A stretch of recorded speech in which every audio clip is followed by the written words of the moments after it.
Magandang araw para sa ating mga minamahal na senior citizens.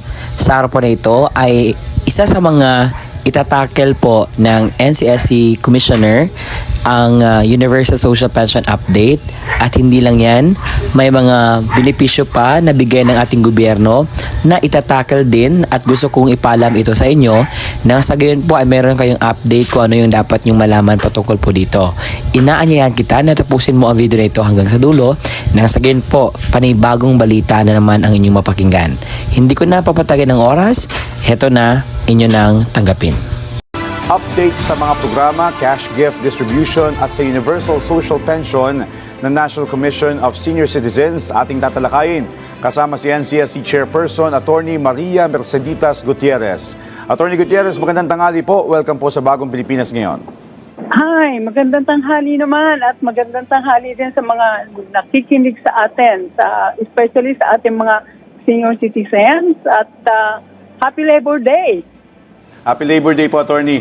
Well, simulan po natin, Attorney, ano-ano po at kamusta na po ang mga programa at serbisyo ng NCSC sa ngayon para po sa kapakanan, siyempre, ng ating mga senior citizens?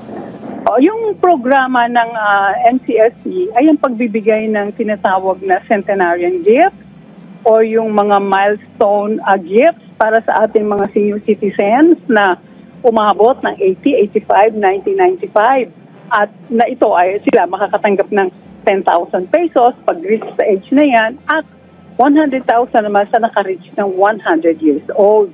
Patuloy nating ibinibigay yan, pinapamahagi sa buong Pilipinas, sa ating mga regions. May regional offices tayo na siyang nag-aabot sa ating mga grantees, sa ating mga senior citizens ng pera na yan. At ang iba namang mga programa at serbisyo ay pinamimigay naman ng ibang ahensya natin ng gobyerno. Maraming serbisyo at programa ang ating pamahalaan na pinapatupad ng mga government agencies natin or government departments. Ma'am, paano po ninyo tinitiyak na itong mga programang ito ay naaabot maging yung mga senior citizens sa malalayong lugar, lalo na po dun sa mga liblib? Dahil kasi meron naman tayong OSCA at may OSCA tayo sa bawat munisipyo. At ang OSCA ay may kaugnayan sa mga barangay, at diyan makikita kung sino ba ang mga senior citizens na dapat na makatanggap ng mga benepisyo. Dahil ang ating OSCA ay may listahan at nagbibigay ng ID para sa ating mga senior citizens. At ang mga barangay ang tumutulong sa ating mga senior citizens upang sila ay makapunta sa ating OSCA at makakuha ng kanilang card para ma-avail ang lahat ng mga serbisyo na dapat na para sa ating mga senior citizens. Okay. Attorney, yung nabanggit mo kanina na cash gift distribution. Can you share with us yung inyo pong pamamahagi nito? Kamusta po ang estado at paano nyo po nalalampasan o natutugunan yung mga challenges na kaakibat nito para maipaabot yung cash gift? Ang komisyon ay naghihintay sa mga application forms na ipinapadala ng OSCA sa ating mga region. So ang ating mga seniors ay dapat magpunta sa OSCA at then mag-fill up ng forms.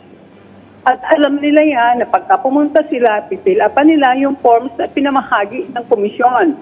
At pag-evaluate ng OSCA na sila ay naandiyan pa at sila ay nakaabot sa edad na yan na magkakaroon sila ng regalo, ay ipapadala na yan sa atin ng region, dito na sa komisyon, at magkakaroon ng validation at evaluation at validation. At bago ibigay, alam mo naman, titingnan din natin kung nandiyan pa sila bago ibigay, at nagseset ng date ang komisyon sa pamamahagi ng cash gift.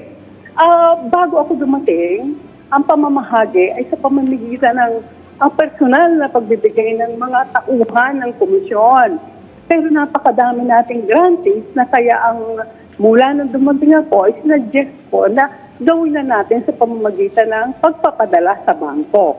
Kaya ngayon, hinihinga na namin ng ang mga ating mga senior citizens na makakatanggap na kung sila may bank account, ay ipadala sa amin, at gumagawa na din kami ng paraan at isipag-usap kami sa land bank at sa iba pang mga maaaring mapagdalhan o mapag-remit ng kanilang cash gift from the Commission.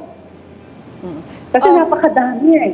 Sige. Napakadami ng mga nagkiklaim at napakaliit naman ang aming opisina para matugunan. Kaya, para mapadali, gumagawa kami ng paraan na matugunan namin ang madali. Pero malaki na din ang utilization namin ng budget at marami na kami napagbigyan kahit na medyo kulang ang aming personnel.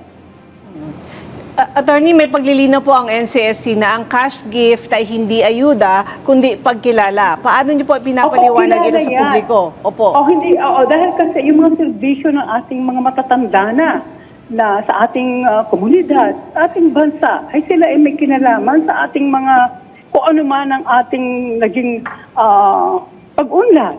Sa halimbawa ng ating mga teachers, yung mga retired na umabot ng 80, 85, 90, 95, 100, masasabi natin na sila ay naglingkod sa ating bayan. Nagturo sa ating mga kabataan na ngayon ay naghahanap buhay na rin, naging teacher o naging engineer na rin. Lahat ng ating binibigyan ay nakapaglingkod sa ating bayan na karapatan lang naman nila na magkaroon ng regalo sa ating pamahalaan. Kagaya nung meron kami binigyan ng 100 years old na ang dati niyang trabaho, security guard. Ang pagiging security guard ay isang marangal na trabaho dahil sila ang naglilingkod sa ating mga pribadong tanggapan o kumpanya na para mapamalagaan, para keep them safe and secure ang mga empleyado at ang business, diba? Sa halip na ang mga kapulisan natin ay magsiserve, itong mga private na mga security guards ang kinukuha nila at nakakatulong sa pag-maintain ng peace and order sa ating bayan. So, yan ang regalo sa kanila. Okay. Attorney, tungkol naman po sa panukalang Universal Social Pension, ano na po ang pinakahuling update sa isinusulong na batas na magbibigay ng buwan ng pensyon sa lahat ng senior citizens? Ito kasi marami nagsasabi na aprubahan na daw. Pero ito ay nasa House of Representatives. Na-aprubahan na sa committee level. So Committee on Senior Citizens. At diyan, pag-uusapan pa kung magkano ba at dadalhin pa yan sa ating Senado upang pag-usapan na naman. Bago ito, padala sa ating Pangulo para maging lubos na batas. Kaya wala pa yan. Ang sinasangong Universal Social Pension na ibibigay sa ating mga senior citizens ay lahat covered. Kasi ngayon, ang social pension na ibinibigay ng DSWD na para lamang sa mga indigent na senior citizens. Pero pag nakapasa yung Universal Social Pension, lahat mabibigyan na.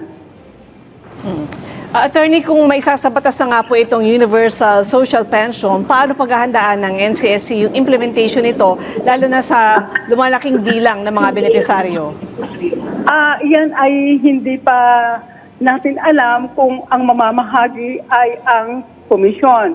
Kung ito man ay mabigay sa komisyon, handa naman po natin tanggapin ang ganyang katungkulan at gagawin po natin ang magagawa upang ma-implement natin ng maayos ang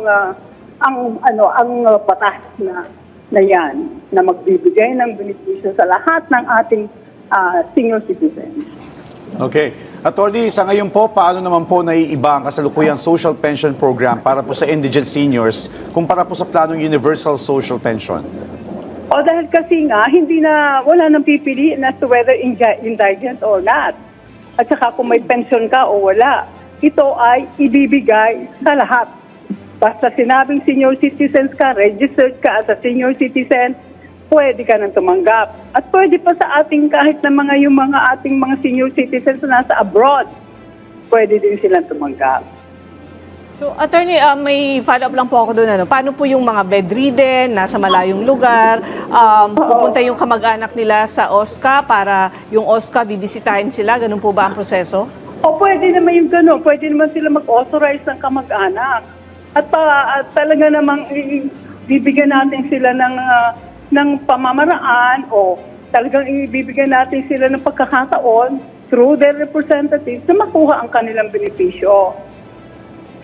Alright, Okay. ma'am. Mensahe niyo na lang po sa ating mga senior citizens na nakatutok sa atin ngayon. Lagi nagiging problema namin yung pag-register ng mga senior citizens. Akin pong ini-encourage ang lahat ng ating mga senior citizens na mag-register as a senior sa National Commission of Senior Citizens. Pumunta lang doon sa website at mag-register.